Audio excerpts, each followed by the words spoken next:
અમરેલીના ભાજપના નેતા વિપુલ દુધાતે પોલીસ સામે ઉઠાવ્યા સવાલ. ખનીજ માફિયાઓ પાસેથી હપ્તા ચાલતા હોવાનો પણ આક્ષેપ કર્યો.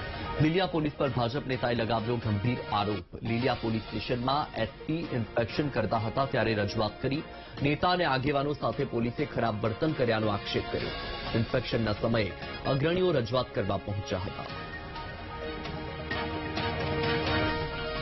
લીલિયા તાલુકાના ગામની અંદર જે અલગ અલગ ગામોની અંદર ખુલ્લેઆમ દારૂ વેચાય છે તે બાબતે રજૂઆત કરેલ, પરંતુ એસપી દ્વારા એવું કહેવામાં આવેલ કે લોકોને દારૂ પીતા બંધ કરો, દારૂ અમે વેચવા માટેનું કડકાઈ કરીએ છીએ, અને એના જે જવાબ અને વર્તન હતા એ બિલકુલ ખરાબ હતું અને એક અધિકારીને શોભે એ પ્રકારનું કોઈ પણ વર્તન ના હતું.